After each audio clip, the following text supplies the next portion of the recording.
Estimados participantes, bienvenidos al primer módulo que va a tratar acerca del marco normativo y la gestión de los cambios para las obras de infraestructura. En este módulo desarrollaremos el marco normativo, que es la Ley General de Contrataciones Públicas y su reglamento, pudiendo enfocarnos en los aspectos principales acerca de las contrataciones y la gestión de obras públicas, para particularizar en los mecanismos que existen para la gestión de los cambios en el marco directo de esa normativa, así como también mencionaremos algunos aspectos de cambios, de gestión de cambios en los contratos estandarizados de ingeniería. Acompáñenme a esta sesión.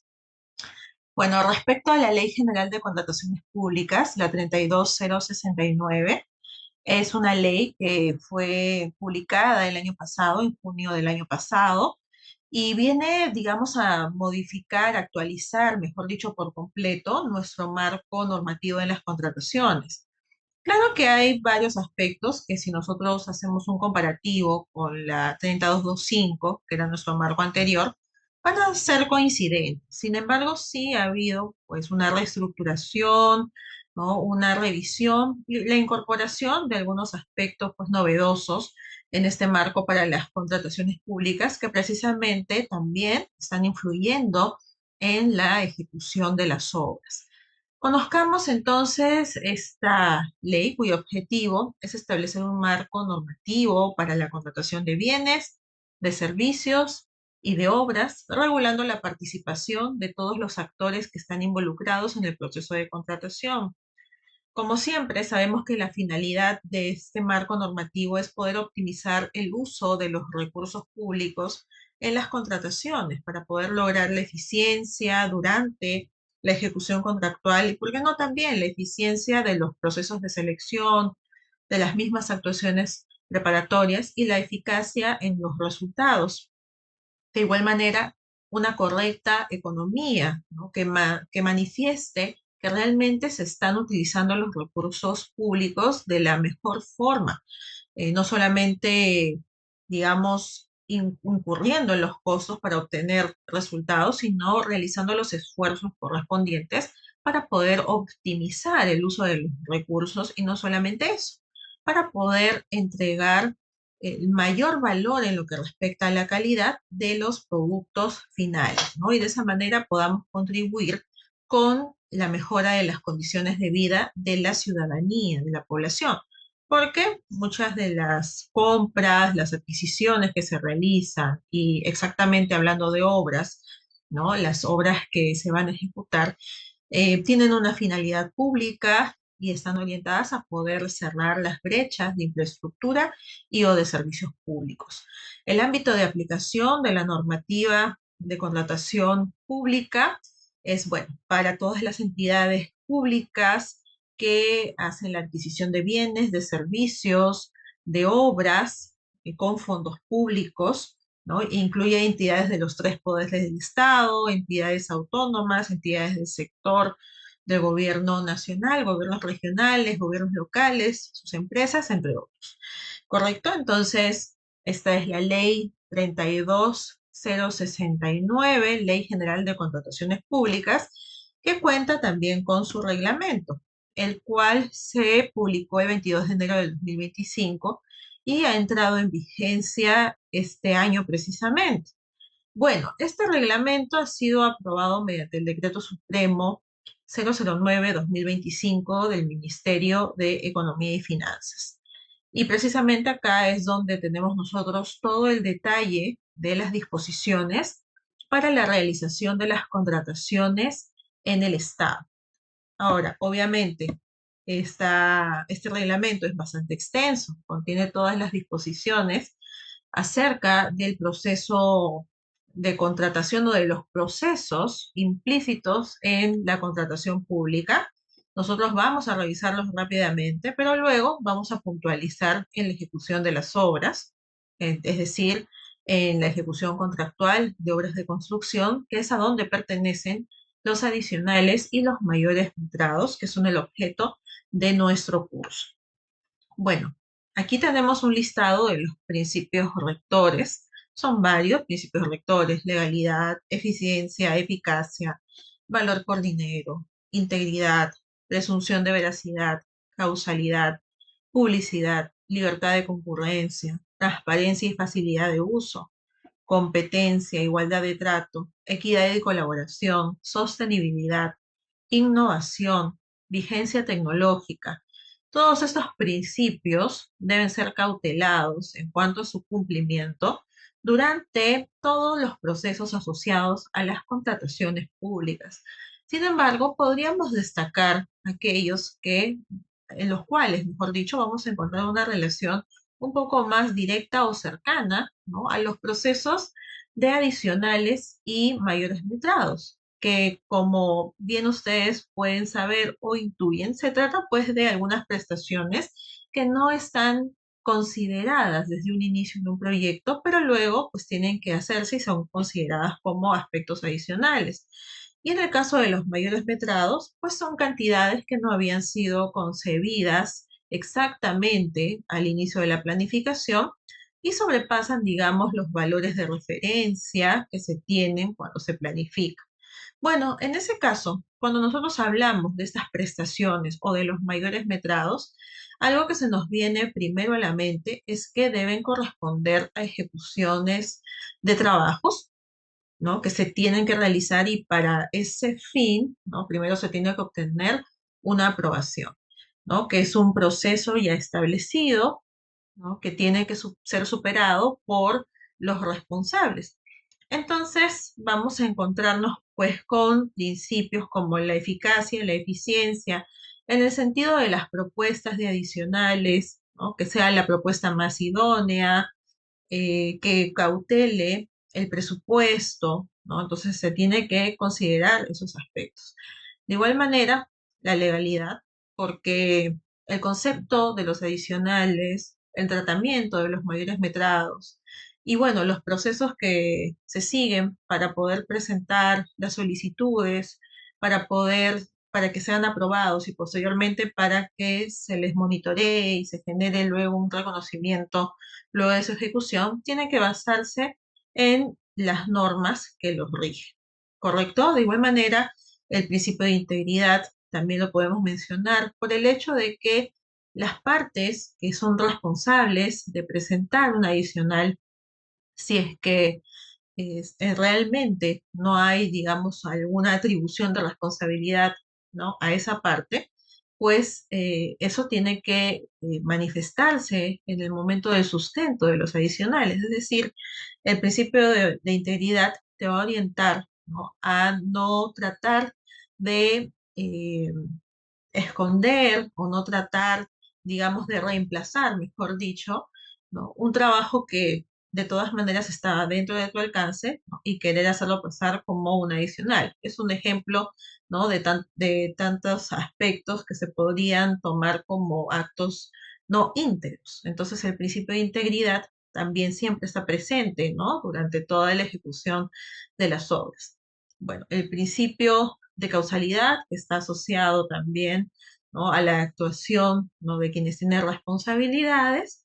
Y bueno, eso como los principios que con más, digamos, incidencia pueden tener una relación con los procesos para poder presentar y aprobar tanto adicionales como reconocer mayores metrados.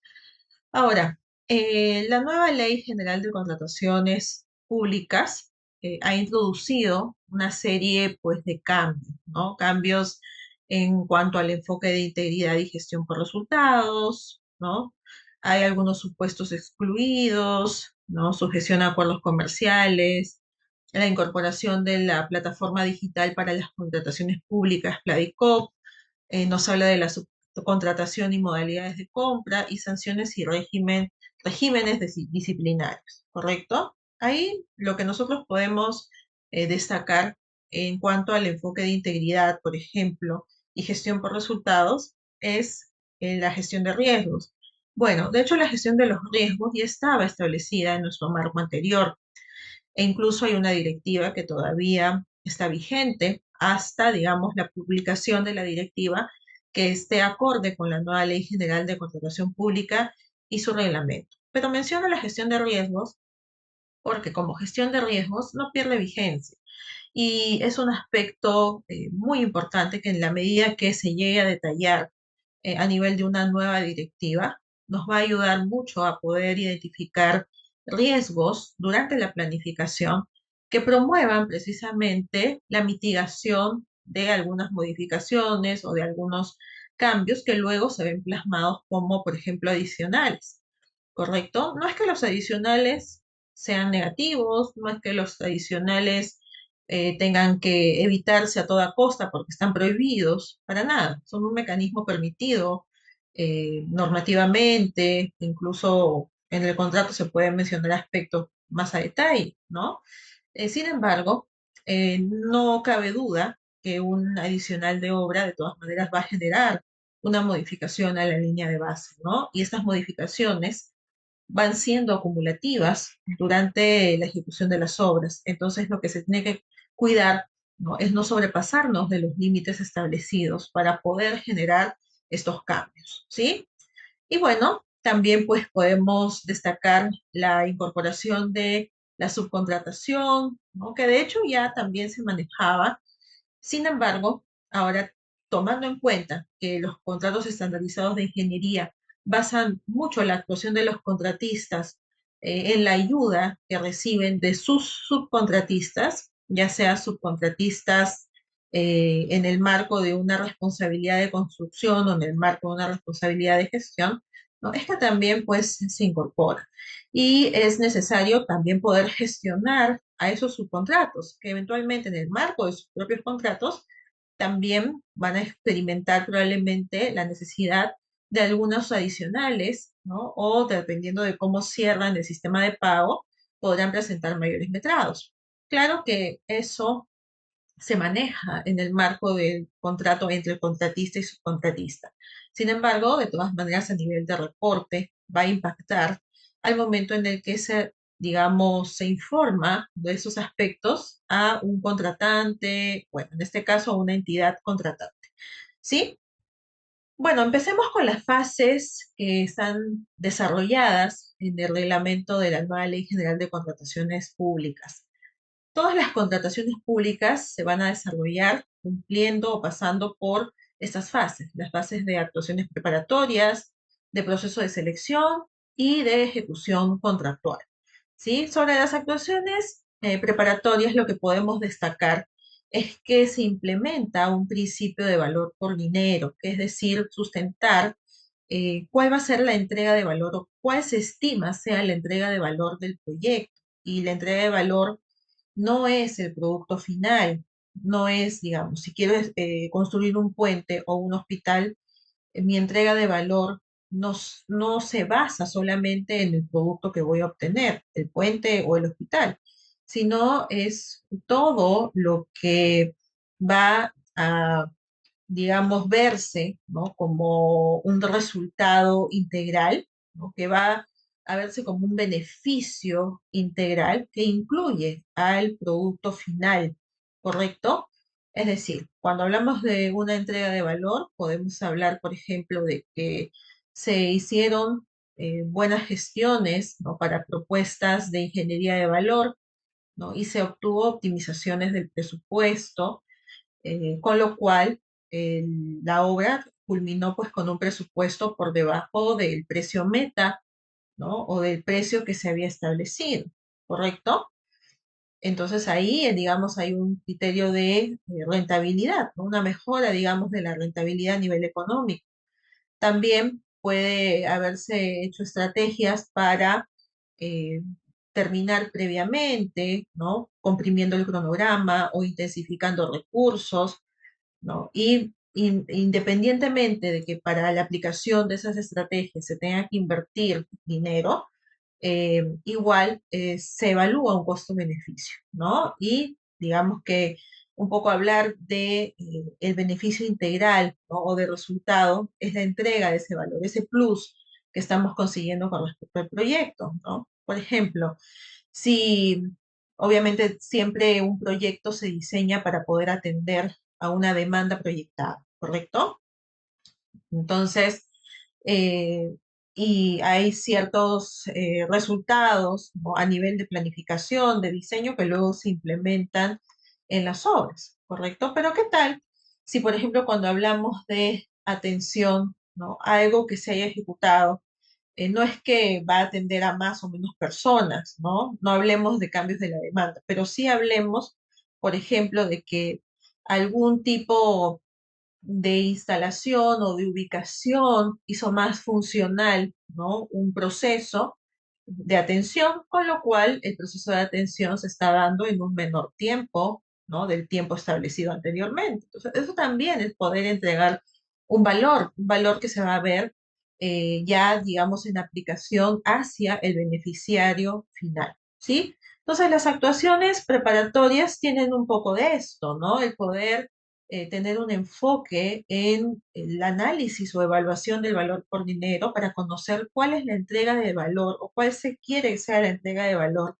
de, el proyecto, ¿no? Que va a implicar, obviamente, como ustedes bien saben, dependiendo de que si se diseña o se construye o solo se construye, cuando hablamos de obras, ¿no? Va a implicar, pues, parte de ese alcance o, o todos esos alcances, ¿sí?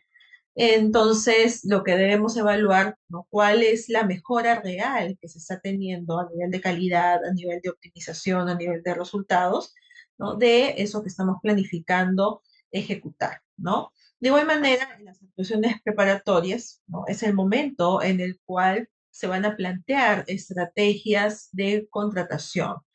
Y estas estrategias de contratación, digamos que se deben plantear para lo que se viene después, que son los procesos de selección o el proceso de selección. ¿Por qué? Porque las actuaciones preparatorias permiten a una entidad poder prepararse, poder preparar los requerimientos, diseñar documentos que van a ir pues, en un expediente para un proceso de licitación, ¿no? Un proceso propiamente de selección, como bien les menciono, ¿no? Que realmente alberguen todas sus necesidades, todo el requerimiento, ¿sí? Volviendo al ejemplo del hospital, ¿no? Si queremos construir un hospital o diseñar y construir un hospital, hay que tomar la decisión, ¿no es cierto?, de cuál va a ser el sistema de entrega. Se va a tratar el diseño primero con un consultor y luego la construcción o ejecución con otro contratista, o se va a brindar, digamos, todo esto a un solo ejecutor, ¿no? El contratista se va a encargar entonces de todo. Eh, entonces, esa toma de decisiones también proviene de la preinversión. De hecho, en la preinversión ya hay una oportunidad para poder establecer el sistema de entrega. Sin embargo, la estrategia de contratación en las actuaciones preparatorias, antes de hacer el proceso de selección, pues se cierra, ¿no? Se cuaja y es ahí donde se calculan los costos del ciclo de vida de contratación, todo lo que va a implicar, ¿no? También se prioriza la calidad en la contratación, ¿no? Porque se diseña el proceso. Vamos a tomar en cuenta los requerimientos, cómo los vamos a evaluar, cuáles van a ser los criterios de evaluación y de calificación de las ofertas, y cómo es que, digamos, se van a comparar, qué procesos se van a hacer para poder llegar a un resultado. Esto busca la sostenibilidad social, ambiental, económica de la contratación, ¿no? Y todo eso se va a lograr a través de los requerimientos establecidos en las bases, términos de referencia. Y por supuesto, ¿no? Que parte de los principios de una estrategia de contratación es orientar, digamos, a quienes participan de una inversión o de un proyecto de inversión a poder contratar de forma oportuna. Es decir, en el momento en el que ya, digamos, se declara la viabilidad de un proyecto, por ejemplo, de un proyecto de inversión, y si un contratista va a diseñar y va a ejecutar, es un momento en el cual las actuaciones preparatorias, en el marco ya de la fase de ejecución de las inversiones, tienen que empezar a darse. ¿Para qué? Para poder lanzar, ¿no? O publicar la convocatoria con toda la documentación correspondiente y así poder, pues, también publicar un cronograma y recibir oportunamente las ofertas, porque un proceso de contratación también toma su tiempo, tiempo para poder, pues, formular consultas, revisar las propuestas, entre otros, ¿correcto? Entonces, la fase de actuaciones preparatorias se propende a cumplir con los principios de economía, eficiencia y eficacia, por supuesto, ¿no? Es el primer momento, hablando de contrataciones, en los cuales podemos lograr, para luego pasar a la fase de selección, fase en la cual pues vamos a aplicar algún tipo de herramienta, ¿no? Las entidades contratantes van a aplicar algún tipo de herramienta para poder seleccionar a sus proveedores de bienes, de servicios o de obras para poder satisfacer sus necesidades. Entonces nos encontramos con algunas nuevas herramientas como una compra pública de innovación, ¿no? Que tiene, digamos, la bandera de solución innovadora a problemáticas públicas, ¿no? Que requieren investigación, desarrollo para su determinación. Es un nuevo tipo, pues, de sistema de adquisición. Hay también otros mecanismos diferenciados de adquisiciones que están orientados más, pues, a adquisiciones que se tengan que hacer en el marco de problemáticas mucho más puntuales, urgentes o completamente raras o únicas en el Estado, ¿no? También están pues los procedimientos de selección más conocidos, ¿no? Que siempre hemos utilizado, ¿no? La licitación pública, el concurso público, eh, de la compra directa o adquisición directa, ¿no? Esos siempre pues se mantienen, ¿correcto?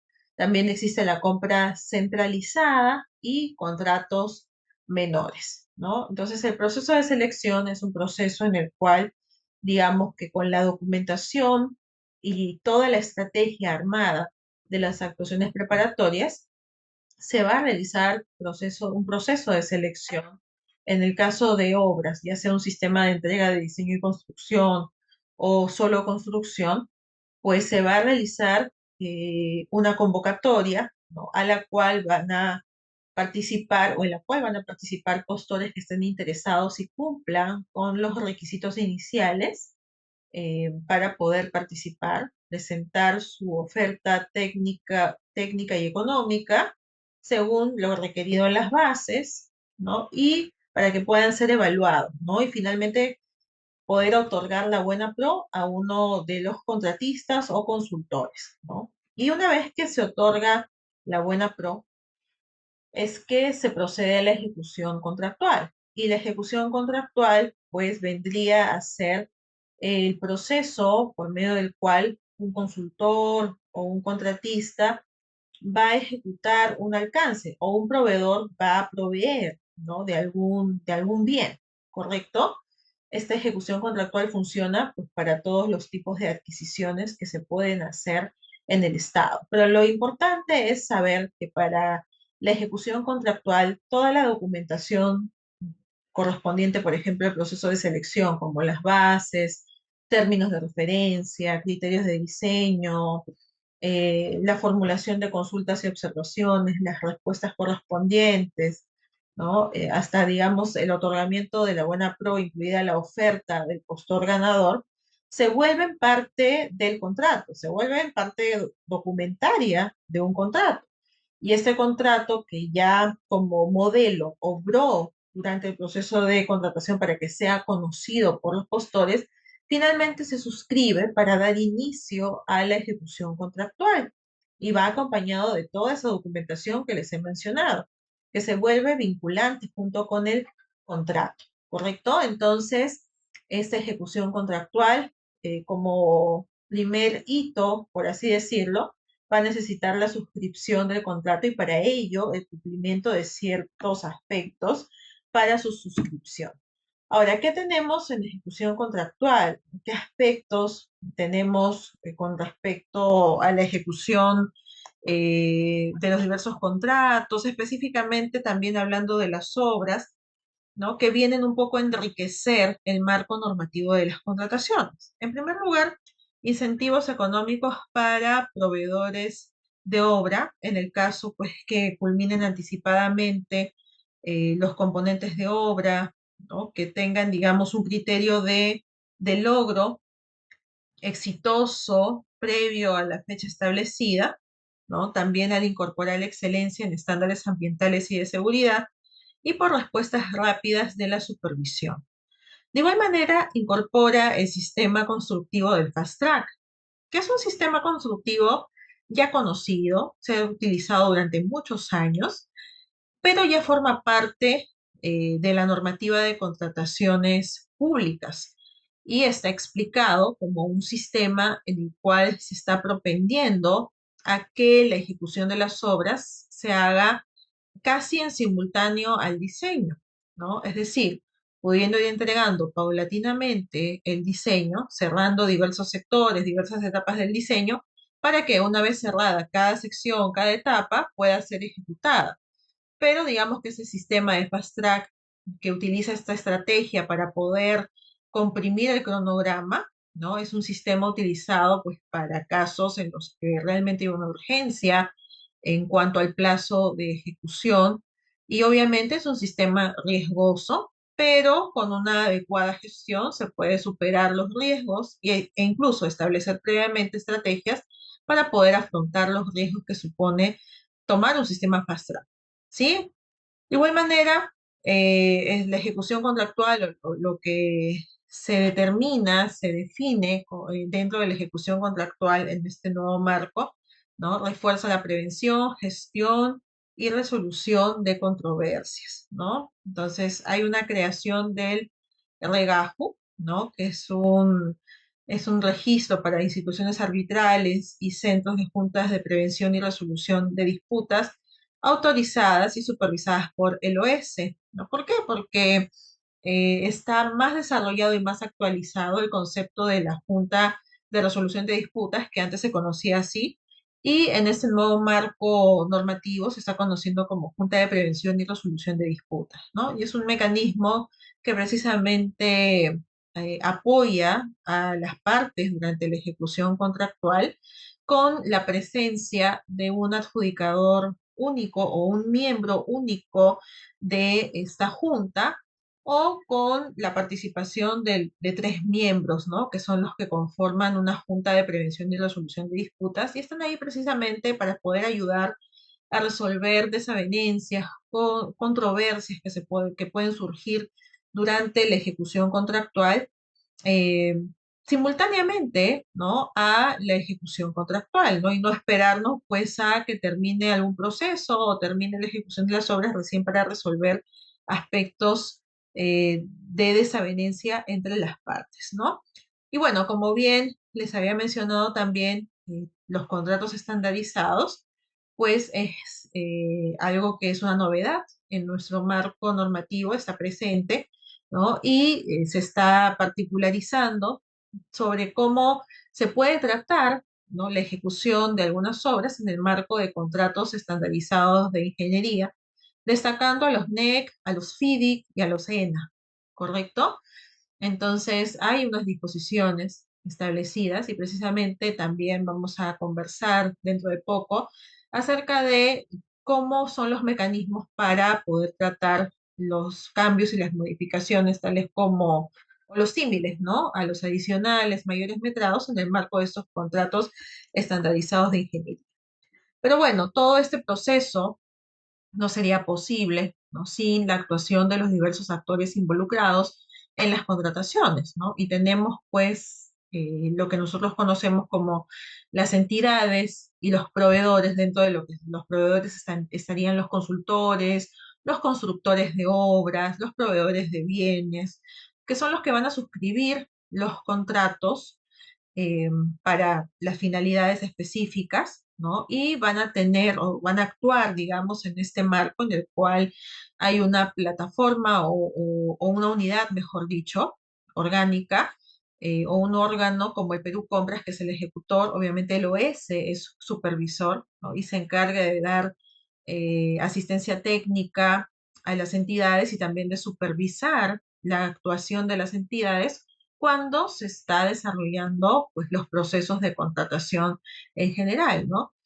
Y por supuesto, todos ellos actúan en el marco de lo indicado, de lo dispuesto por la Dirección General de Abastecimiento, que es el ente rector del Ministerio de Economía y Finanzas, que rige, ¿no? Todo, digamos, es este sistema que se conforma para las adquisiciones en el Estado, ¿sí? Bueno, las entidades contratantes, como bien lo mencioné, pueden pertenecer a los diferentes poderes del Estado, pueden ser entidades autónomas, los gobiernos regionales, locales, los programas, los proyectos especiales de inversión, también el Seguro Social de Salud, órganos desconcentrados, las Fuerzas Armadas, Policía Nacional, los ministerios y las universidades públicas, entre otros, son aquellas entidades que pueden de todas maneras y tienen la atribución de poder utilizar la normativa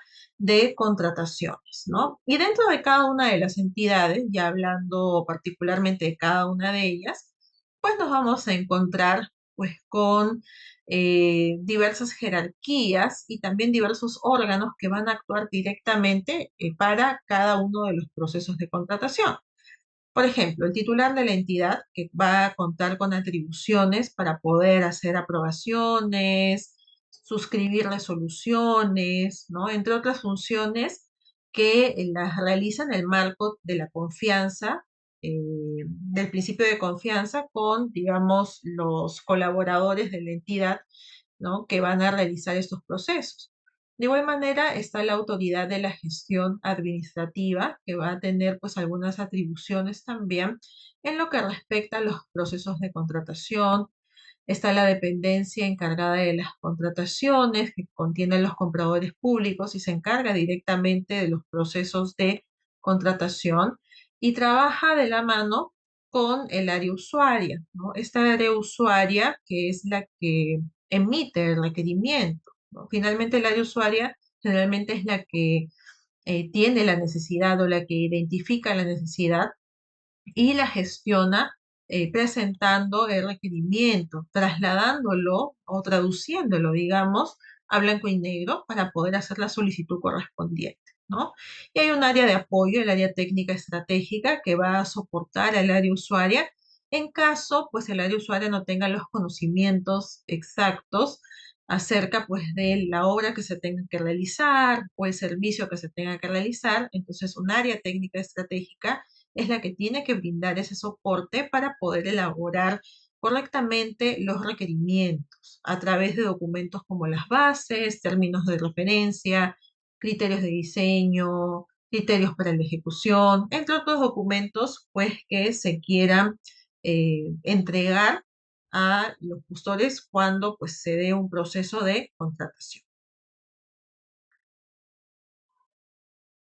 Y bueno, hablando ya de las obras, de la gestión de las obras públicas, nosotros lo que podemos encontrar, ¿no? De acuerdo a lo establecido en la nueva Ley General de Contrataciones Públicas y su reglamento, es que se han planteado los sistemas de entrega de obras. Cuando hablábamos de sistema de entrega, digamos en nuestro marco anterior, hablábamos, por ejemplo, del llave en mano, del concurso oferta, o hablábamos directamente de lo que es la construcción de obras. Sin embargo, ahora también con la incorporación de los contratos estandarizados de ingeniería, sobre los cuales ya se tiene experiencia en el sector público con la ejecución pues, de algunas infraestructuras, se ha decidido denominar como sistemas de entrega de obras para poder diferenciar los alcances que va a tener un contratista o un ejecutor contractual respecto de una obra. Entonces, tenemos un sistema de solo construcción que vendría a ser el convencional,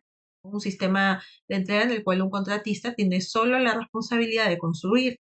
También tenemos el sistema de entrega de diseño, construcción, operación y mantenimiento, que incluye, como ustedes pueden ver, todo el alcance correspondiente a una infraestructura, incluida la operación y mantenimiento, lo que nos hace suponer que va a ser un contratista que además va a tener una presencia durante el ciclo de vida del producto. Por lo tanto, se va a quedar permanentemente brindando un servicio durante muchos años, ¿no? durante el horizonte de evaluación de ese proyecto. El sistema de diseño y construcción es el sistema que nosotros usualmente conocíamos como concurso oferta, ¿sí? Y es un sistema en el cual dentro del alcance del contratista se encuentra el diseño de las obras y también su construcción. Y tenemos también la gestión del diseño y construcción al riesgo, que esto está más orientado para que sea considerado en el marco de los contratos estandarizados de ingeniería y corresponde a poder delegar la función de gestión totalmente a un contratista. Entonces el contratista ya no solamente va a ser un ejecutor o un constructor o un diseñador y constructor, no, también va a ser un gestor, ¿no? Y eso se va a manifestar en sus tarifas, porque va a haber una tarifa porcentual para poder reconocer sus labores de gestión, ¿no? Y también la forma en la cual, pues, él se va a encargar ya directamente y se va a hacer responsable de gestionar los diversos aspectos, ¿sí?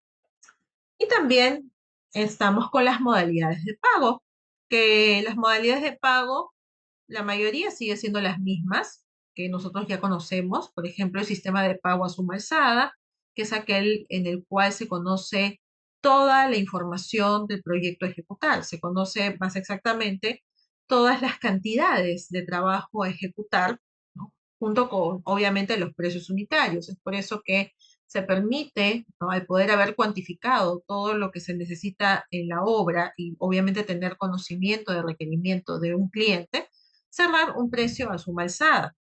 Tenemos también el sistema de precios unitarios. Es un sistema que se cierra cuando no hay certeza acerca de la cantidad de trabajo que se va a ejecutar. Por ejemplo, cuando se hace limpieza de cauce de ríos o a veces con algunos trabajos de movimiento de tierras, no podemos metrar exactamente cuánto trabajo se va a ejecutar. Entonces se cierra el precio unitario y luego ya al momento de la ejecución es que se va a saber exactamente cuánto se ha trabajado con los registros de los metrados que se van teniendo a diario durante la ejecución de las obras. También tenemos el sistema de esquema mixto que junta la suma alzada y los precios unitarios en la medida pues que haya partidas que se conozcan y otras no en un proyecto y la novedad vendría a ser el costo reembolsable, ¿no? Que en realidad es un sistema de pago más utilizado en el marco de contratos estandarizados de ingeniería, más exactamente en una de las opciones, la opción E, ¿no? Del modelo de contrato NEC. ¿Sí? Pero bueno, es un sistema, ¿no? Mediante el cual, al no tener, digamos, el tiempo para poder cerrar un presupuesto por diversos aspectos, ¿no? Diversas coyunturas, de repente no se puede cerrar, ¿no? La información para poder generar el presupuesto, solamente se ha generado el diseño, se está generando el diseño en el marco del Fast Track también es que se decide, digamos, cerrar, ¿no? Un proyecto o la ejecución de una obra con un sistema de pago de costos reembolsables, ¿no? Mediante el cual se confía en el contratista, en que va a ejecutar el alcance necesario y luego va a solicitar el reembolso de los gastos incurridos, adjuntando todo el sustento, ¿no? De todo lo que gastó y, por supuesto, pues todos los documentos anexos. Es un sistema, sí, riesgoso para un contratante, pero es una solución más ágil en la medida que sea necesario agilizar los procesos. ¿Correcto? Y bueno, los sistemas de tarifa y esquema mixto son más utilizados para las consultorías de obra. ¿Sí? Bueno, nos quedamos aquí por el momento. Muchas gracias y nos vemos en la siguiente sesión. Bueno, ahora pasando a revisar los aspectos establecidos en el reglamento de la nueva Ley General de Contratación Pública con respecto a cómo gestionar los cambios o las modificaciones en los contratos, más específicamente en el caso de obras.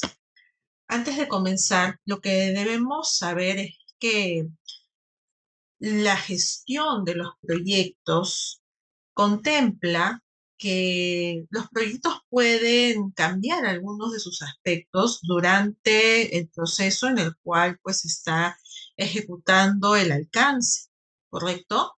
Si, por ejemplo, ¿no? Ya que es hablando en el marco de la contratación pública, en vez de proyectos, ¿no? Digamos que ya las llamamos inversiones, vendría a ser algo así como el SIM. No dejan de ser proyectos, obviamente, ¿no? Parte de las inversiones en nuestro país son proyectos de inversión pública, ¿sí? Pero si hablamos de inversiones, las inversiones pasan por una serie de fases y dentro de cada fase también una serie de etapas, ¿no? En las cuales vamos a ir experimentando los propios cambios y actualizaciones que confiere el avance entre esas etapas. Sin embargo, ya más exactamente, situándonos durante la fase de ejecución de las inversiones, nos vamos a encontrar pues, con las dos etapas que la conforman, ¿no? En el caso de las obras, repito, se trata de la ejecución del diseño del expediente técnico, del diseño, digamos, de esa inversión, de ese proyecto de inversión, y posteriormente su ejecución física, ¿no? Para hablar así a grandes rasgos de las dos etapas que están incluidas. Ahora, obviamente, ¿no? Que entre esas dos etapas también puede haber, por ejemplo, un proceso de licitación, un proceso de procura, digamos, para seleccionar a un contratista, ¿no? Puede darse también, ¿no? Un proceso para el cierre ya de la ejecución, con la correspondiente puesta en marcha, ¿no? Pero son detalles que ya forman parte, digamos, de la fase. Pero precisamente, ¿no? En esos dos procesos de diseño y de ejecución es cuando se pueden presentar también modificaciones y actualizaciones. ¿Por qué? Porque nos encontramos en proyectos que manejan diferentes variables, también en entornos que cambian, ¿correcto? Aspectos exógenos que hacen que se cambien cosas en los proyectos, ¿no? Que influyen en los proyectos, ¿no? Y también las oportunidades que hay de poder tomar decisiones para poder mejorar los proyectos, para poder, digamos, generar optimizaciones, ¿correcto? Entonces, en ese sentido, es que tenemos que estar como equipos de trabajo preparados para poder gestionar los cambios y las modificaciones. Y hablando específicamente de las contrataciones públicas, la normativa establece mecanismos para el tratamiento de esas modificaciones. Y precisamente el objeto de este curso es hablar de los adicionales, que son uno de los tipos que hay para gestionar una modificación pues a lo que estaba establecido para ser ejecutado en las obras, ¿correcto? Bueno, pero hablando de las obras en general, ¿no? De la contratación de obras públicas, podemos darnos cuenta que las disposiciones dadas en el subcapítulo 7, ¿no? Del capítulo de ejecución contractual de obras del reglamento de la nueva Ley General de Contratación Pública, nos habla del desarrollo y modificaciones contractuales, ¿no? Cada uno de los artículos tiene un propósito distinto. El artículo 188 nos habla específicamente de cómo utilizar el cuaderno de incidencias en obra, tanto en un sistema de diseño y construcción como en un sistema de solo construcción, para, entre otros, porque el cuaderno de incidencias se utiliza para poder registrar las diversas incidencias, ocurrencias de la obra, aspectos pues resaltantes, ¿no? Durante su ejecución, pero nos dice en el numeral 188.1 que el cuaderno de incidencias forma parte de la Pladicop, ¿no? Que digamos que cuando ya tengamos un alcance mucho más desarrollado de lo que es el cuaderno de incidencias y de la forma de uso, ¿no? Es que vamos a tener, digamos, esas precisiones, ¿no? Pero forma parte de la plataforma de compras del Estado, ¿no? Y es un medio digital a través del cual se van a registrar a través de anotaciones los principales hechos que ocurren durante la ejecución de la obra, aprobaciones de trabajos o partidas a realizarse, consultas y sus respuestas, entre otros. Las anotaciones del cuaderno de incidencias se usan como sustento para las modificaciones contractuales según corresponda. Entonces, aquí solamente nos está reafirmando que el cuaderno de incidencias de obra es un mecanismo vinculante, tal como sucedía cuando hablábamos del cuaderno de obra o el cuaderno de obra digital, ¿no? ¿Por qué? Porque si nosotros ya nos remitimos un poco a nuestro marco normativo anterior y por supuesto también, ¿no? Cuando ya empecemos a precisar acerca de los adicionales, por ejemplo, Los adicionales van a tener que basar, digamos, su razonabilidad, su existencia en algunas causales, ¿no? En aspectos que los han detonado.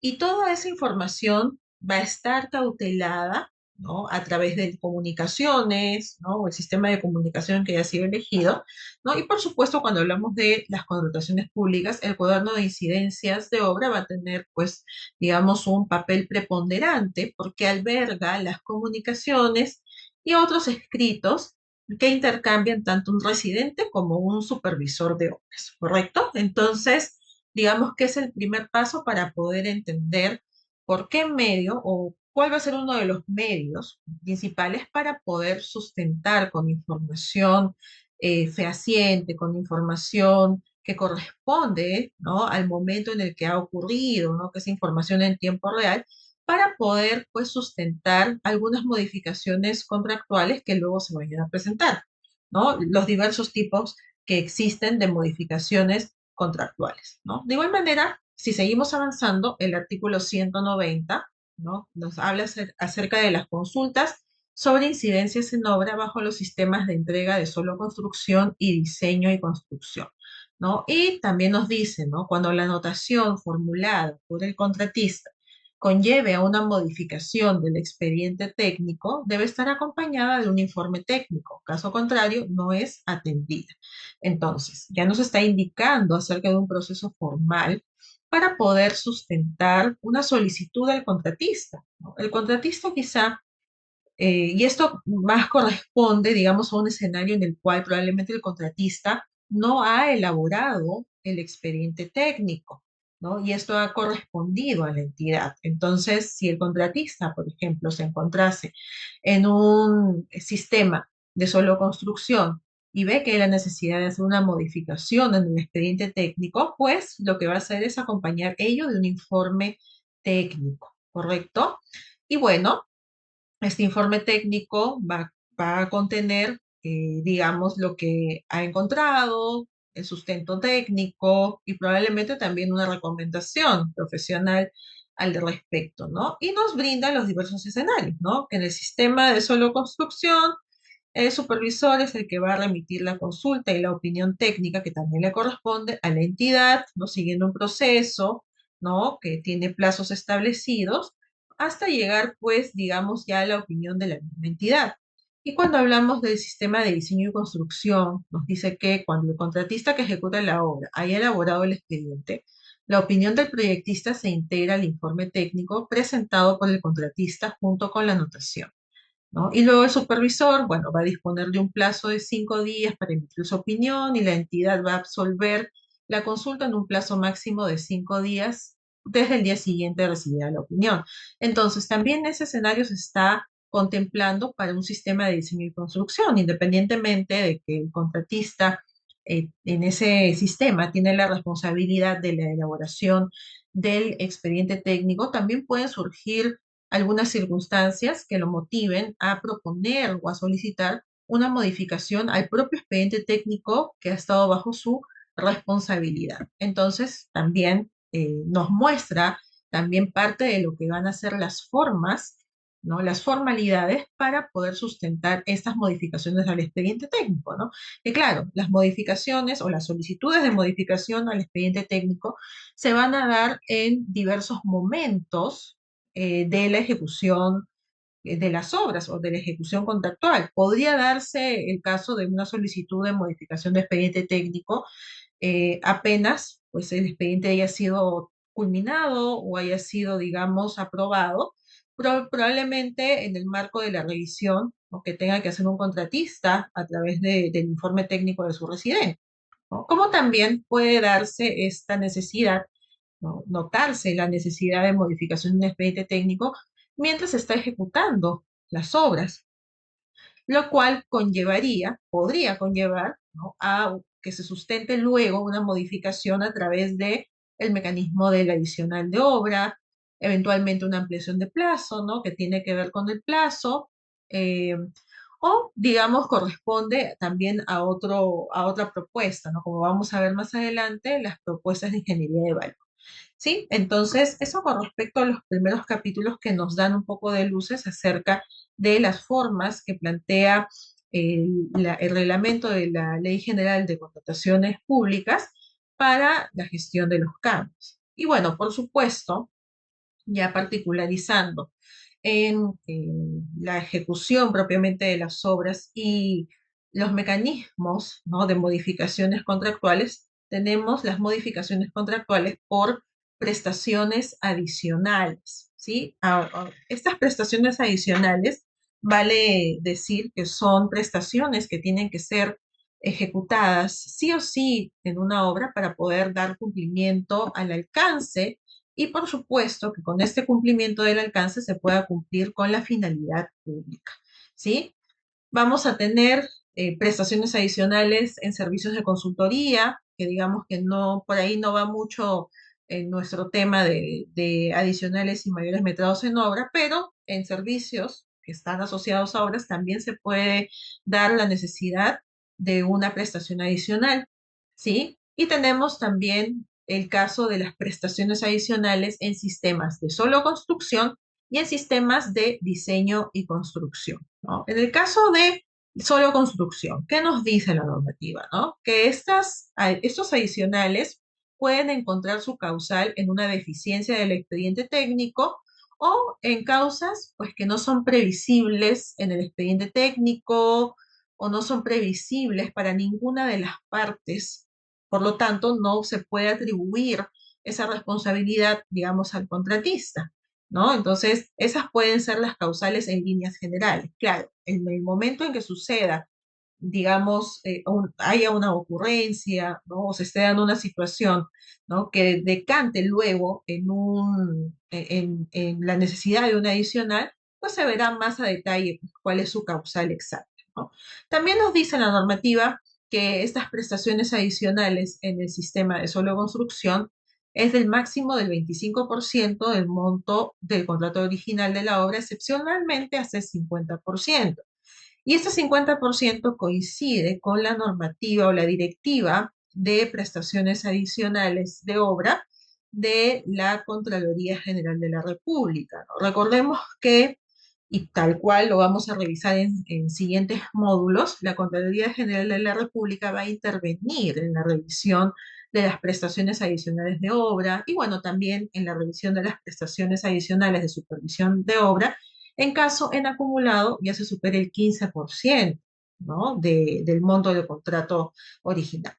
¿Sí? Entonces nos establece ya topes, ¿no? Máximo el 25%, digamos, en líneas generales, y excepcionalmente hasta el 50%, ¿no? Que es, digamos, el tope al que podrías llegar. Ya, digamos, que hablar de más del 50% sería estar hablando en términos mucho mayores y más riesgosos, ¿no? Se estar hablando de estar cerca de una pérdida de rentabilidad del proyecto. Y bueno, nos dice, ¿no? Precisamente sobre lo que les precisaba. Hasta el 15% en acumulado, quien aprueba es la autoridad de gestión administrativa de la entidad, del 15 al 30%, lo va a aprobar el titular de la entidad, de más del 30% al 50% se requiere la autorización de la Contraloría General de la República, ¿no?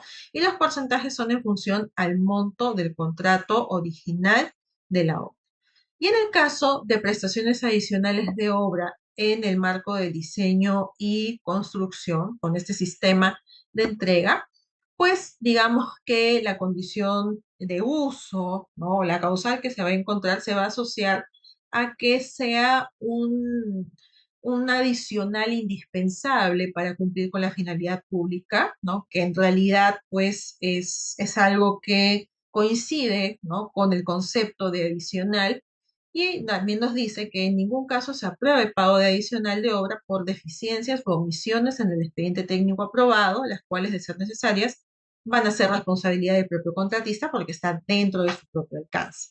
De igual manera, nos habla de que hay un máximo del 50% del monto de la obra considerado en el expediente técnico como, digamos, monto límite para las prestaciones adicionales, ¿sí?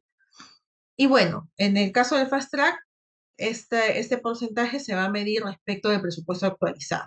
¿correcto? Porque en el Fast Track no tenemos un monto de obra inicialmente definido, sino que lo vamos a ir definiendo paulatinamente. Y bueno, también tenemos límites, ¿no? En cuanto a los encargados de la aprobación de las prestaciones adicionales, ¿no? Límites porcentuales, digamos que hasta un 25% lo aprueba la autoridad de gestión administrativa en el componente de diseño. Y cuando hablamos del componente de obra, hasta un 20% la autoridad de gestión administrativa, del 20 al 50 el titular de la entidad, y del 40 al 50 se requiere la autorización de la CGR. Estamos viendo que hay un traslado, ¿no? Entonces, recordemos pues que igual, independientemente del traslape, ¿no? Esto también depende de una evaluación de las condiciones, ¿no? De las prestaciones adicionales en las obras, ¿no? Y es importante, ¿no? Siempre poder tomar en cuenta que hay un proceso, un procedimiento establecido de revisión de la Contraloría General de la República para estas prestaciones adicionales, que lo que busca, ¿no? Es poder validar en realidad la razonabilidad de los adicionales propuestos, ¿no? Su composición, ir hasta el más mínimo detalle, ¿no? Para después poder emitir un acto resolutivo en el cual se pueda aprobar el adicional o parte del adicional con los sustentos correspondientes, ¿correcto? Y bueno, eso con este tipo de modificaciones contractuales que ya nos presenta una forma, ¿no? De poder gestionar los adicionales. Y no está de más poder mencionar a otro tipo de modificación contractual que nos plantea la normativa de contrataciones, como son las ampliaciones de plazo. Digamos que los adicionales están, digamos, orientados a un incremento presupuestal. Esa es su orientación cuando nos plantean, digamos, los límites a los cuales podemos llegar, ¿no? O los límites porcentuales de responsabilidad de revisión. Sin embargo, no olvidemos que pues, a los adicionales también podrían generar ampliaciones de plazo, ¿no? Pero las ampliaciones de plazo, viéndolas de por sí, se relacionan pues con el tiempo, el cronograma, ¿no? Y precisamente las causales que están establecidas en la normativa para sustentar una ampliación de plazo se pueden deber a atrasos y o paralizaciones por causas no atribuibles al contratista, y cuando se necesite plazos adicionales para adicionales de obra o para la ejecución de mayores metrados, en el caso de contratos a precios unitarios o costos reembolsables, ¿no? Y bueno, también las ampliaciones de plazo pueden darse en contratos de consultorías de obra, ¿sí? Entonces, vale decir, ¿no? Que como ustedes bien saben, si es que hay una ampliación de plazo del contrato de ejecución de obras, indefectiblemente tendría que haber una ampliación de plazo también del contrato de la consultoría de supervisión, por el hecho de que en el ámbito de las contrataciones, el supervisor de obras debe permanecer hasta que terminen los trabajos de obra, ¿no? Y eso implica que si el contratista se va a quedar un tiempo más, la supervisión también tendría que hacerlo, ¿correcto? Y algo muy interesante que está mencionado también en la normativa es que las partes deben privilegiar el criterio técnico y la finalidad pública por encima de las formalidades de la documentación. Con esto, poner atención a que, claro, es importante seguir el procedimiento, la formalidad establecida en la normativa. Sin embargo, eso no debe distraer a los especialistas, ¿no? De poder sustentar técnicamente y completamente la necesidad de un adicional, la necesidad de una ampliación de plazo y los sustentos correspondientes, ¿no? En cada uno de esos escenarios. Y bueno, al igual que en el caso pues de los adicionales, tenemos otro mecanismo que casi que no se puede considerar como una modificación per se o un cambio per se. ¿Por qué? Porque cuando cerramos, por ejemplo, obras con un sistema de pago a precios unitarios o un sistema de pago de costos reembolsables, las cerramos así sabiendo que vamos a tener probablemente como base un metrado referencial, ¿no es cierto? O un costo muy referencial, algo muy referencial en cuanto a base, ¿no? Y sabemos que durante la ejecución se va a saber la realidad de lo que se está ejecutando, de la cuantificación, y eso va a conllevar ya tener pues un cierre, ¿no? De la cantidad de trabajo realizado, ¿no? Propiamente, esto sí constituye algo distinto, un diferencial con respecto a mi referencia inicial, que era una referencia, nada cerrado, ¿no? Nada certero, ¿ya? Desde esa perspectiva, lo podríamos ver pues como algo que cambia, ¿no es cierto? Pero propiamente un cambio, por ejemplo, visto desde la perspectiva de un adicional o de una ampliación de plazo, sí es un cambio respecto de algo establecido en un contrato o en un expediente técnico, ¿sí? Que algo ya está cerrado, ¿no? Entonces ahí sí tiene todos los elementos para ser considerado un cambio al 100%. En el caso de los mayores metrados, como ya les expliqué, pues visto desde la perspectiva de una referencia, ¿no? De que hay un diferencial, lo incorporamos, ¿no? A, a ser visto como un mecanismo para poder gestionar estos diferenciales que se van a dar, ¿no? En el entendido de los sistemas de precios unitarios y de costos reembolsables. Ahora, entonces, ¿qué son los mayores metrados? Los mayores metrados, ¿no? Son mayores metrados que se tienen que ejecutar para lograr la ejecución, valga la redundancia, de trabajos, ¿no? ¿Y cuándo sucede la existencia de mayores metrados? Es decir, cuando detecto que necesito hacer mayores metrados. Bueno, lo detecto durante la ejecución de las obras, ¿no? Simultáneamente, como voy ejecutando, es que me voy dando cuenta de que tengo que seguir ejecutando algún trabajo en una cantidad que no era la cantidad que yo había referenciado inicialmente. ¿Cuándo pasa esto? Bueno, pasa esto cuando yo cierro un contrato, cierro un presupuesto sin saber cuánto trabajo voy a ejecutar, ¿no? De repente no se ha podido hacer un levantamiento porque es una zona muy accidentada, entonces no he podido, por ejemplo, ubicar cuánto movimiento de tierra se va a dar, ¿no? O tampoco he podido ubicar bien cuánto es que voy a vaciar, ¿no? De un concreto ciclópeo, por ejemplo, o cuánto material excedente pues voy a retirar, ¿no? Cuando esté haciendo una limpieza. Entonces, así como ello, pues me puedo encontrar con diversas partidas, ¿no? Que no puedo cuantificar por diversas circunstancias. Entonces, cuando me encuentro en esa situación, ¿no? Sabiendo que hay que hacer un trabajo, también hay que hacer eh, una buena estrategia para poder cerrar, ¿no? Los acuerdos contractuales, ¿no? Entonces, existiendo el sistema de pago de precios unitarios, eso permite a las partes poder cerrar el precio unitario, es decir, bueno, yo sé que voy a hacer esta actividad de movimiento de tierras, hago el análisis de costos unitarios, señalando cuál es la mano de obra que voy a utilizar por cada metro cúbico movido, cuáles son los equipos, las herramientas, ¿no es cierto?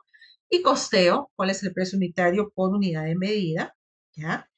Y lo que sí, cierro un metrado referencial.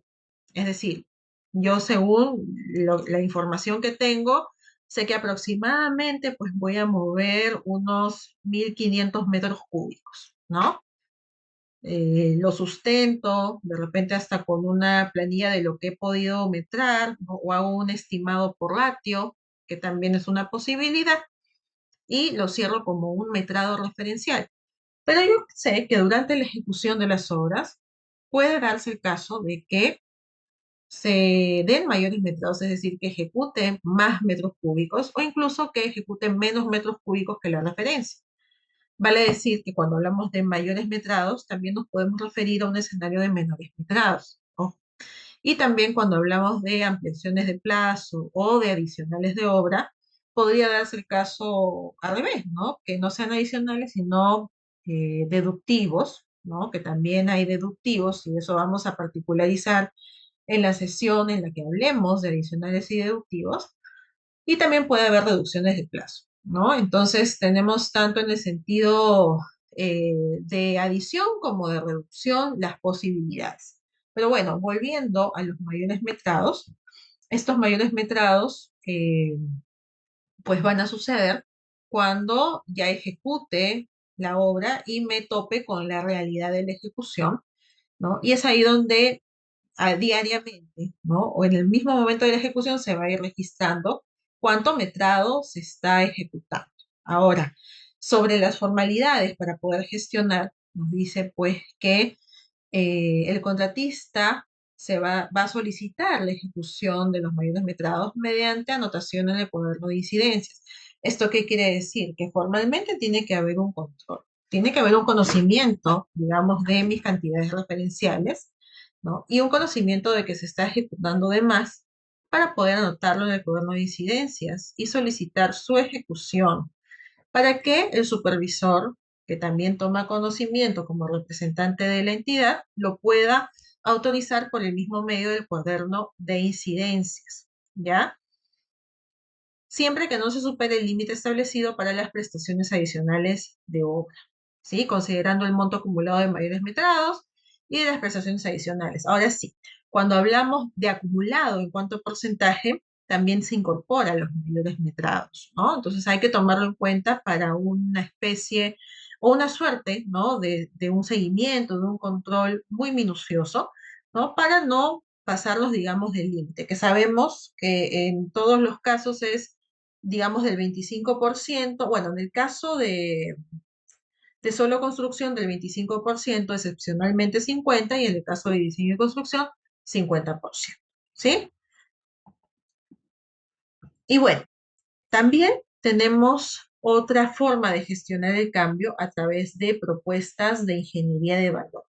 Y esto es una última incorporación, ¿no? Que se ha hecho de algunos aspectos que se han venido manejando, pero en las experiencias con la ejecución de obras en el marco de contratos estandarizados de ingeniería, que ahora se ha incorporado en la normativa de contrataciones públicas para que sea de utilidad para la ejecución precisamente de obras, ¿no? De obras en el marco de las contrataciones, ¿no? El artículo 205 nos habla de las propuestas de cambio de ingeniería de valor, ¿ya? Esta ingeniería de valor en realidad tiene como propósito, como bien podemos ver en el gráfico, poder seguir un procedimiento, que es un procedimiento sistemático, que ya debe ser implícito, digamos, en la actuación de quienes dirigen el proyecto o lo gestionan, ¿no? Tienen, digamos, estas atribuciones dentro de él, para siempre estar pendientes y atentos a las posibilidades de optimización.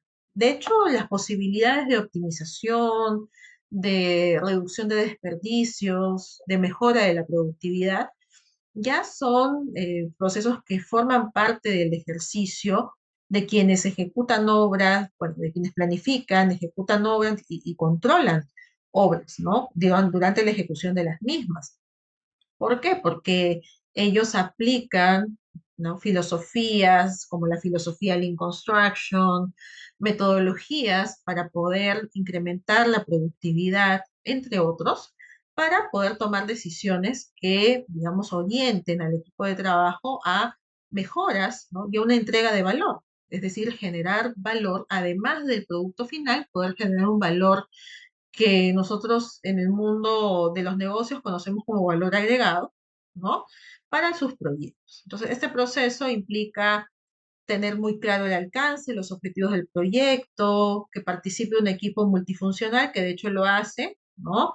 En los proyectos de infraestructura, contando, pues, por ejemplo, con las diversas especialidades de ingeniería, con diversas funciones específicas relacionadas a ejecución, campo, staff, programación, calidad, entre otros, y hay que realizar un análisis, por supuesto, de las funciones, ¿no? Para que cada uno pueda orientarse, ¿no?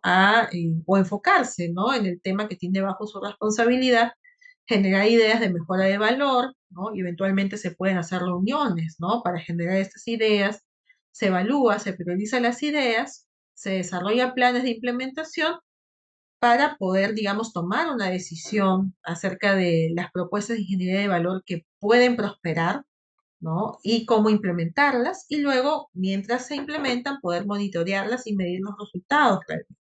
Algunos resultados se estimarán inicialmente, otros se podrán medir terminando la ejecución de un alcance o terminando la ejecución de la obra, ¿no? En cualquiera de los casos, siempre debe estar presente, ¿no? El tema de la medición o las métricas de los resultados. Y específicamente lo que nos dice el artículo es que independientemente de la modalidad de pago, del contrato de obra y o de consultoría, el contratista desarrolla y presenta propuestas de cambio de ingeniería de valor de manera voluntaria, ¿no? Es algo voluntario, tiene que nacer del contratista porque tiene un interés por ejemplo, optimizar su productividad para terminar antes de tiempo la obra, porque tiene, digamos, oportunidad de poder trabajar con las holguras o de presentar un mejor sistema para construir algo, entre otros, ¿no? ¿Y qué es lo que hace ya la contraparte? Que bueno, en campo está representada por la supervisión. Lo que hace es emitir un pronunciamiento respecto de las propuestas en 10 días desde el día siguiente de recibidas, y en el sistema de entrega de suelo construcción, en caso no hubiera transcurrido más de un año de otorgada la conformidad de la elaboración del expediente técnico, las debe remitir al proyectista, quien también tiene un plazo de 10 días desde notificado para pronunciarse. La entidad contratante se pronuncia en un máximo de 10 días hábiles desde el día siguiente de recibido el pronunciamiento de la supervisión o de haber recibido la opinión del proyectista. También nos dice que en el caso de que la propuesta de cambio de ingeniería de valor referida a la ejecución de la obra, ¿sí? Estas deben reducir el costo total del contrato o generar ahorros durante la operación y mantenimiento de la ejecución de la edificación, perdón, o infraestructura sin perjudicar sus características esenciales o funciones. Es decir, que en el caso de ejecución de obras, si presentas una ingeniería de valor, digamos que lo que te está indicando la normativa es que éstas deben tener como consecuencia una mejora presupuestal, ¿no? Un ahorro, una reducción del costo, ¿no? O de repente una mejora en lo que se viene, que es la etapa de funcionamiento, ¿no? De repente se plantea una implementación durante la ejecución de las obras que de repente no necesariamente es más barata, pero lo que sí va a generar es que durante la operación y mantenimiento haya menos gastos para el área usuaria. ¿Por qué? Porque esa instalación ha permitido pues, que los costos de mantenimiento se conviertan en un tercio de lo planteado anteriormente, ¿no? O que, digamos, sea más fácil de operar y no requiera de repente pues, de una intervención de un personal para hacerlo, ¿no? Lo cual le reduciría también los costos de honorarios durante la etapa de funcionamiento. Ese tipo de sustentos debe tener una propuesta de ingeniería de valor en la perspectiva de la ejecución. Y también nos dice que si la entidad contratante acepta las propuestas de cambio de ingeniería de valor, los ahorros generados son repartidos entre las partes según los porcentajes establecidos en las bases. Y eso tiene que ver con un criterio, ¿no? De pain gain, ¿no? Que es de dolor ganancia, que se maneja en el contrato NEC, en los contratos NEC, en las opciones que tienen un precio meta. Precisamente hay un precio meta porque el precio meta, pues digamos que el contratista puede hacer acciones para quedar por debajo del precio meta, con lo cual habría un ahorro y obviamente va a haber pues esta generación de ahorro genera un valor, ¿no? Que puede ser repartido como un tipo de rentabilidad entre las partes, de acuerdo a como está establecido en las bases. Quizás se plantea que sea el 50-50% o un 60-40%, ¿no? Todo depende de cómo esté establecido en las bases, ¿no? Y así como se maneja el tema de ganancias en los contratos estandarizados de ingeniería, se maneja el tema de castigos. Es decir, si de la meta te sobrepasaste, pues hay un castigo que va a ser compartido también de entre las partes, ¿no? Que más que nada se alinean, pues, de repente algún tipo de penalidad, ¿no? O algo que ya está establecido específicamente en las bases que forman parte del contrato. Cuando hablamos de contratos estandarizados de ingeniería, podemos referirnos a dos experiencias que estamos viviendo actualmente en el desarrollo de inversiones en nuestro país, tanto los contratos NEC como los contratos FIDIC. Y bueno, así como en el caso de las contrataciones que nos establecen a través de sus cláusulas diversas disposiciones para poder gestionarlos en general, los contratos estandarizados de ingeniería, de hecho, tienen una estructura más enfocada en aspectos de gestión y de ingeniería, por supuesto, sin dejar de lado pues, todas las disposiciones que permiten cumplir con el alcance de un proyecto. Y parte de ello son las disposiciones para la gestión de las modificaciones, siendo que el modelo NEC, tanto NEC 3 como NEC 4, utiliza a los eventos compensables como mecanismo de gestión para las modificaciones y cambios. Y en el caso de los contratos FIDI, pues utiliza a mecanismos tales como las variaciones para poder gestionar estas modificaciones, ¿no? Que en el albur de las contrataciones, pues son lo que nosotros llamamos adicionales o ampliaciones de plazo, ¿no? Pero bueno, vamos a hablar de los eventos compensables primero en el modelo NEC. Bueno, los eventos compensables no tienen una definición exacta en la estructura contractual del modelo NEC.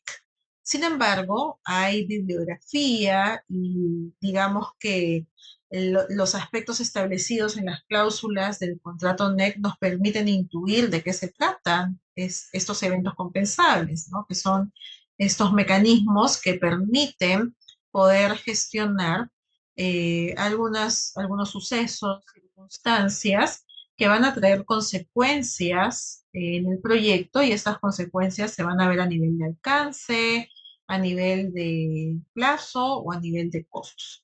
¿Sí? Entonces, una de las definiciones es que los eventos compensables son eventos en los cuales los riesgos de impacto sobre el plazo y el costo se transfieren del contratista al empleador. ¿Por qué? Porque los eventos compensables, como el contratista detecta que van a afectar, digamos, a su presupuesto, a su plazo, lo que hace pues es presentarlo, ya que no va a estar dentro de la responsabilidad del contratista, los presenta al gerente de proyecto. En el caso de los contratos NEC, la contraparte viene a ser un gerente de proyecto para que pueda, digamos, evaluarlo y finalmente saber si lo acepta o no, porque el gerente de proyecto representa al empleador. De igual manera, los eventos compensables también manejan esta realidad, ¿no? De que pueden ser eventos que impacten al proyecto, incrementando su plazo, su costo, como también decrementándolo o disminuyendo.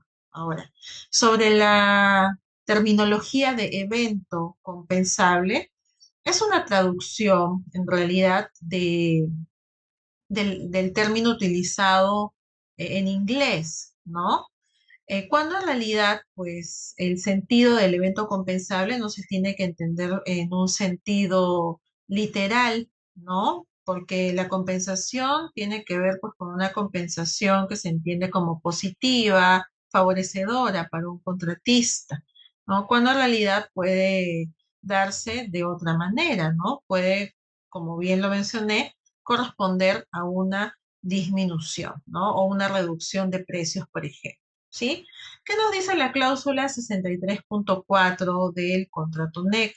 Bueno, nos dice que si el efecto de un evento compensable fuese reducir el costo determinado total y el evento es un cambio en el alcance distinto de un cambio en el alcance dispuesto por el cliente, es decir, un cambio en el alcance diferente a lo que ya dispuesto de repente en criterios de diseño o en un expediente compartido por el mismo cliente o contratante, ¿no? Propuesto por el contratista y aceptado por el gerente del proyecto, ¿no? Que es un poco el proceso que se sigue para poder aceptar los eventos compensables, ¿no?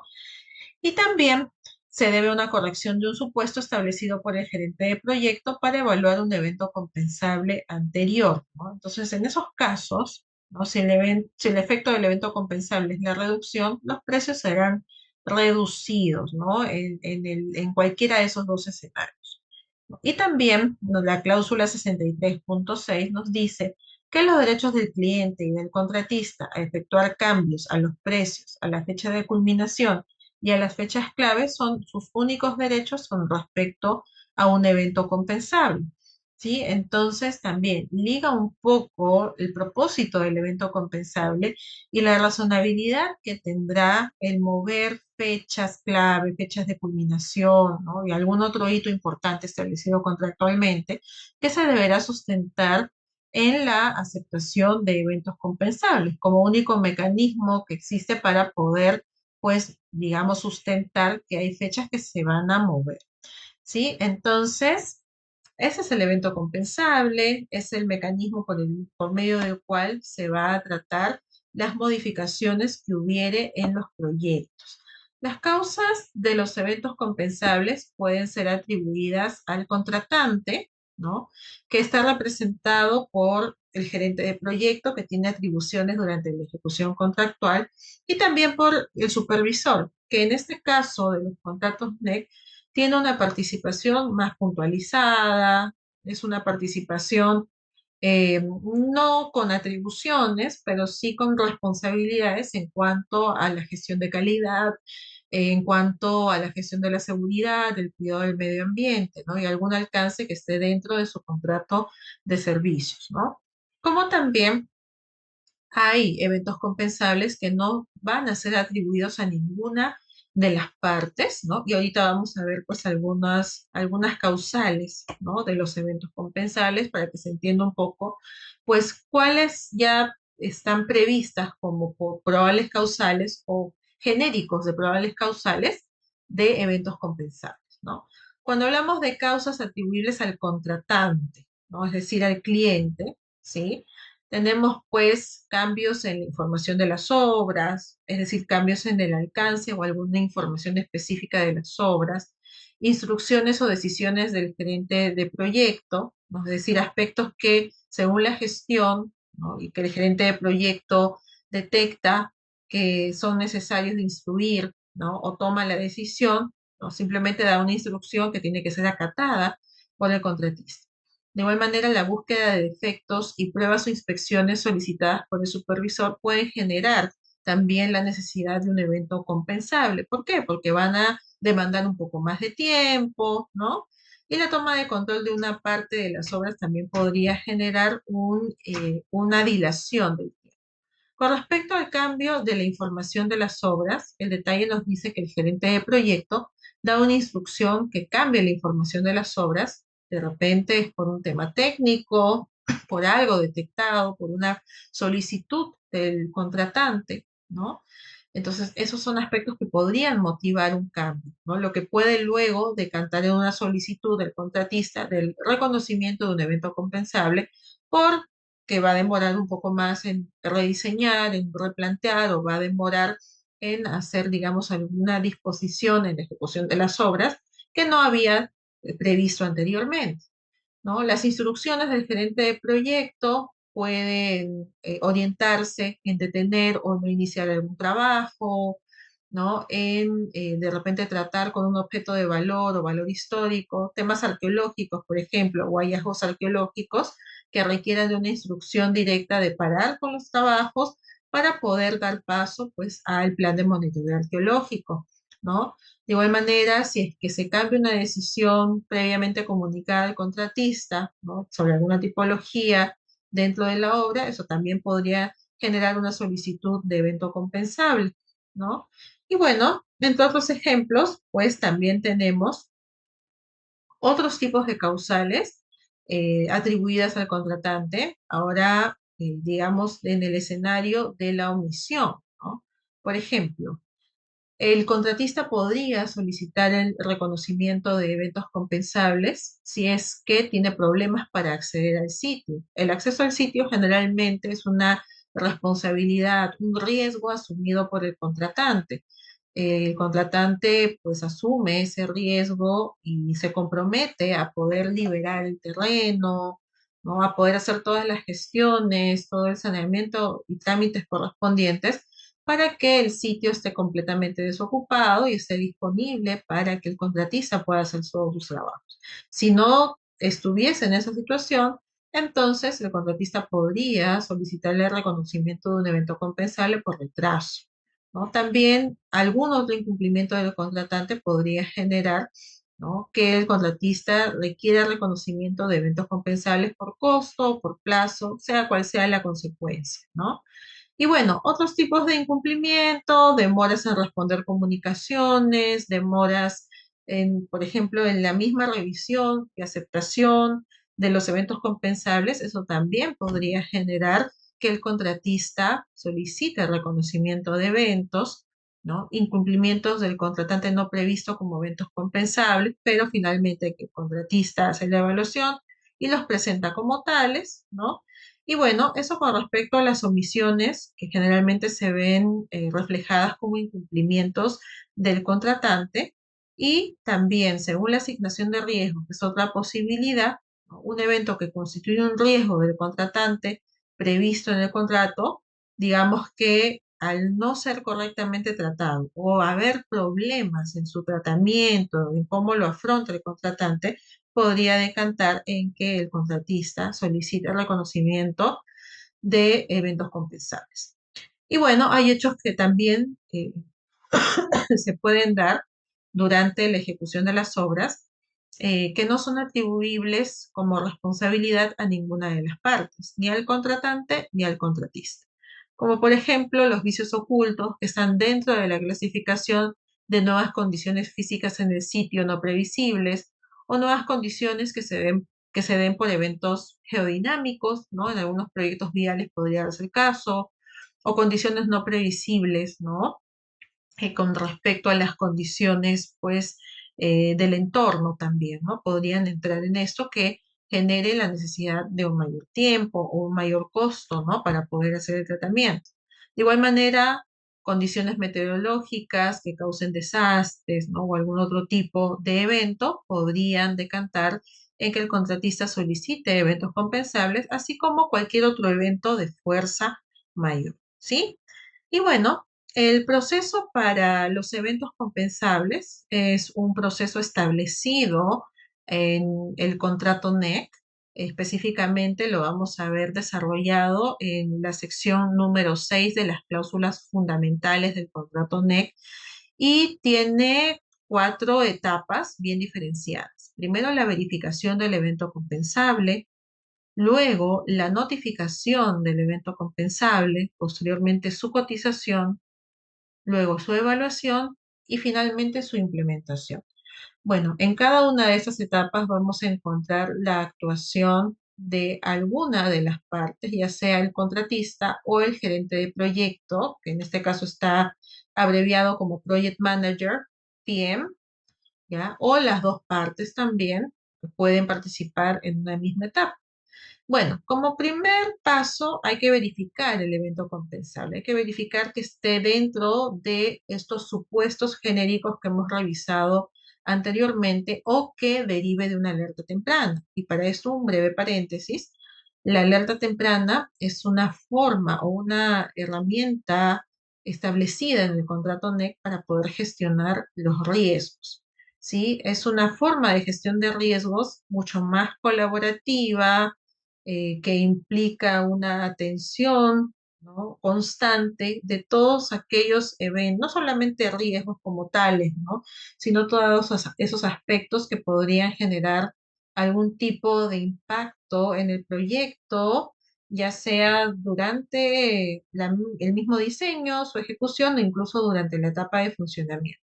Es alertar tempranamente sobre algo que podría suceder, ¿no? Y la alerta temprana está, digamos, relacionada con el hecho de que se alerte de manera oportuna, ¿sí?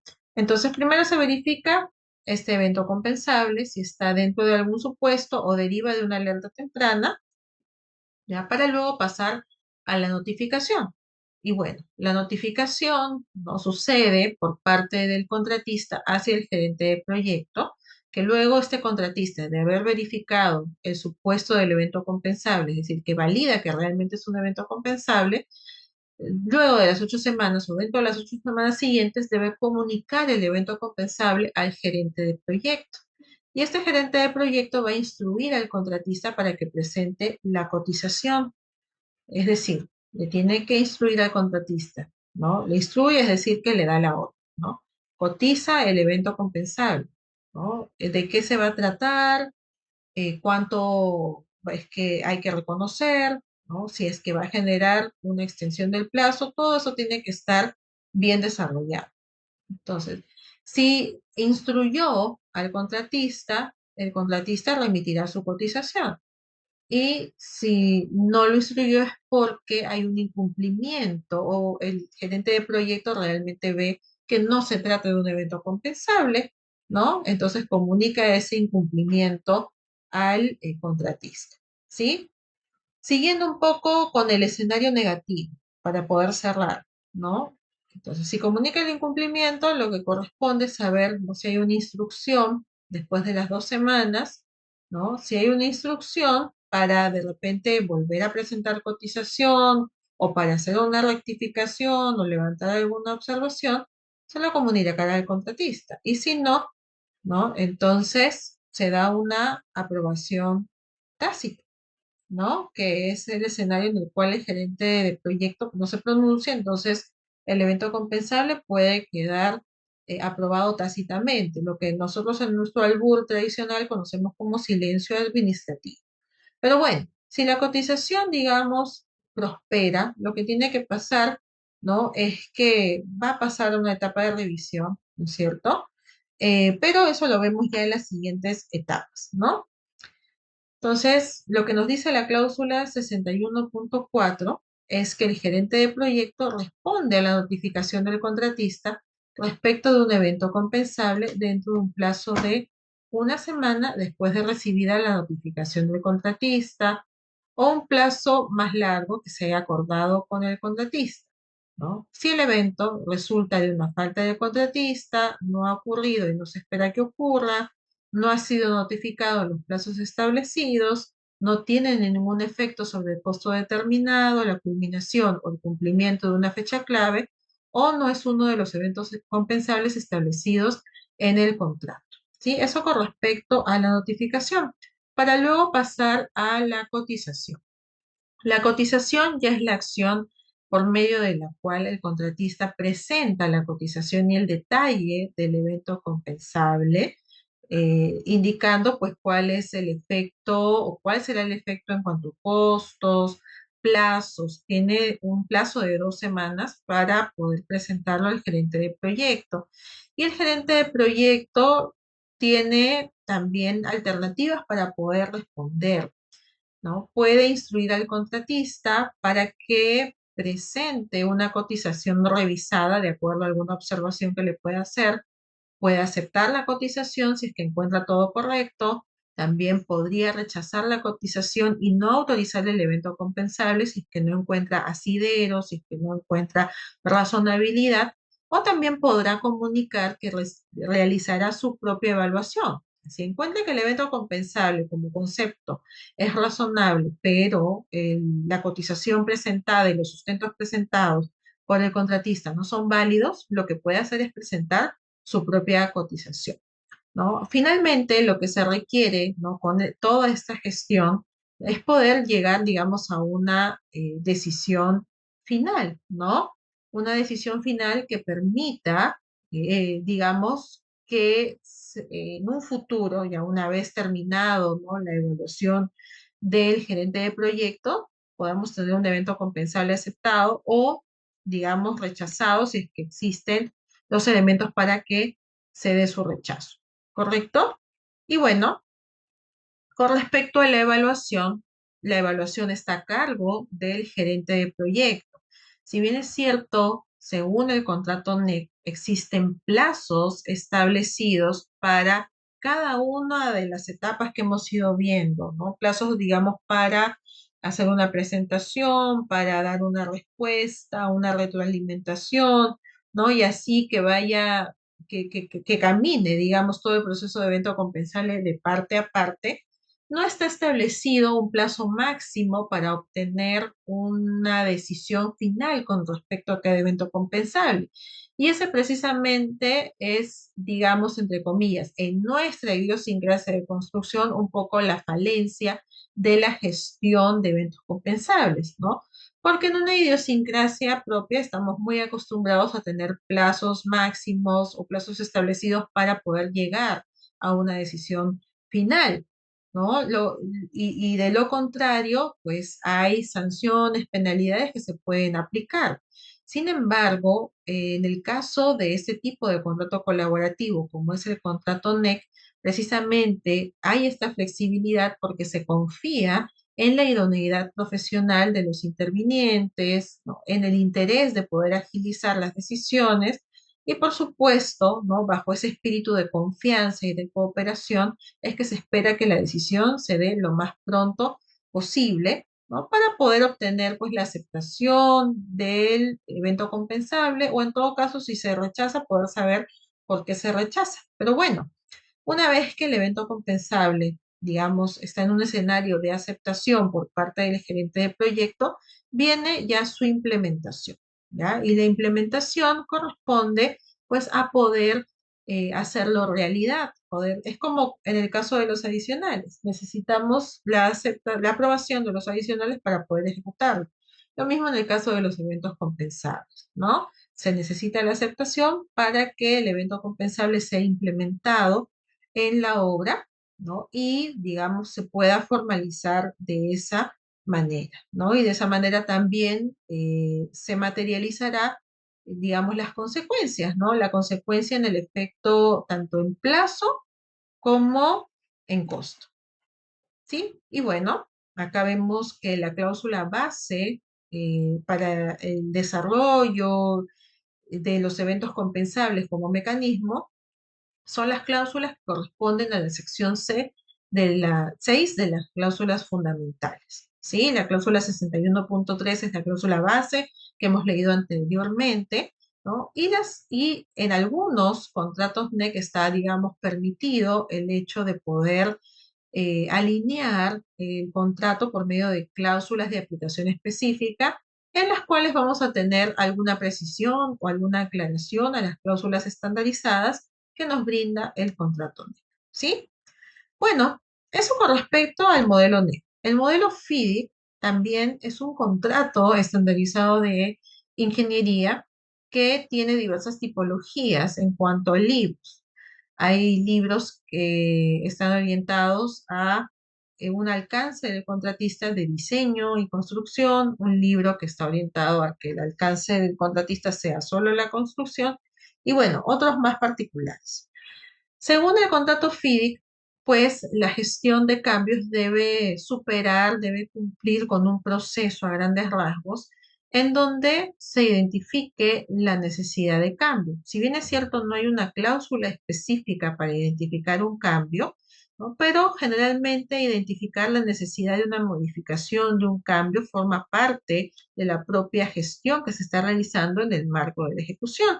Y hay mecanismos que permiten gestionar variaciones y ajustes, como bien lo señala la cláusula 13 del contrato FIDI, de la parte estándar. Luego de ello viene la solicitud de cambio, ¿no? Que es una solicitud presentada por el contratista al ingeniero. En este caso, la figura que representa a la entidad en el marco de un contrato FIDIC es el ingeniero, ¿sí? Y esta solicitud es como cualquier otra, tiene que detallar causales, tiene que detallar posibles efectos, impacto en el cronograma, en el costo, ¿no? Y se basa en cierta manera en la cláusula 13.1 de variaciones del derecho a variar. Que hay un derecho a variar porque hay derecho, digamos, de cambios y modificaciones durante la ejecución de los proyectos. Posteriormente viene la evaluación y la aprobación, etapa en la cual el ingeniero evalúa la solicitud considerando la necesidad, los costos y el impacto en el plazo. Tras una revisión detallada, aprueba el cambio, reconociendo su importancia para la funcionalidad del proyecto. Esta determinación o esta decisión se puede basar en la cláusula 3.5 de determinaciones, que nos dice que cuando hay un desacuerdo en la evaluación de una variación o cualquier otro reclamo, esta cláusula permite al ingeniero hacer una determinación. Y de igual manera, la cláusula 13.3, valoración de variaciones, establece cómo se deben valorar las variaciones instruidas por el ingeniero. Una vez que el ingeniero, digamos que lo aprueba, ¿no? Viene la etapa de implementación, ¿no? Una vez aprobada o aprobada la variación, el contratista procede con la implementación del nuevo sistema de manejo de información, el cambio, la modificación, bueno, lo que se haya dado, ¿no? Asegurando que se integre sin problemas con las operaciones de la infraestructura y la construcción en curso. Esto es algo que atiende a lo indicado en la cláusula 8 del contrato FIDI de ejecución de las obras, ¿no? No especifica específica acerca de las variaciones en estricto, pero rige la ejecución general y abre la posibilidad de que pueden implementarse instrucciones del ingeniero sobre la base de decisiones que ha tomado. Y finalmente, algo que es muy importante, que se exhorta en realidad en todos los contratos estandarizados de ingeniería, ¿no? Con este tema de la herencia, el legado, la transferencia de información, ¿no? Y FIDIC, digamos que lo reafirma a través de la documentación y finalización, ¿no? Nos dice que todos los cambios y ajustes se documentan adecuadamente y el proyecto se ajusta para reflejar el nuevo alcance y cronograma. La documentación se mantiene como parte del historial del proyecto para referencia futura y cumplimiento normativo, ¿no? Y esto atiende un poco a lo que dice la cláusula 5.1 de lenguas y leyes, ¿no? Que se debe cautelar la información relevante general del proyecto, y la cláusula 20.1 de reclamaciones del contratista, que dice que podría ser relevante si el contratista necesita hacer un reclamo relacionado con los cambios. Es decir, que la información que se cautele sirve para poder seguir siendo fuente de información, fuente de consulta durante la ejecución de la infraestructura, así como también para el futuro cuando se requiera pues auditar, se requiera controlar, se requiera hacer una evaluación ex post, ¿no? O algún tipo de monitoreo posterior. ¿Sí? Bueno, muchísimas gracias por su atención. ¿Buscas capacitarte y obtener certificado válido y confiable? En ENCAP ofrecemos cursos 100% virtuales, prácticos y actualizados, con acceso a las 24 horas del día.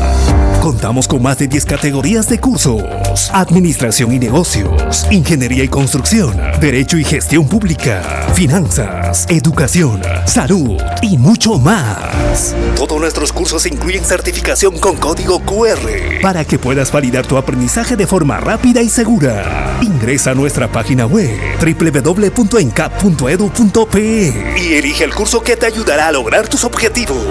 Y para tu comodidad, aceptamos pagos con tarjeta Visa, Mastercard, Yape y Plin. ENCAP, aprende a tu ritmo, certifica tu futuro. Inscríbete hoy.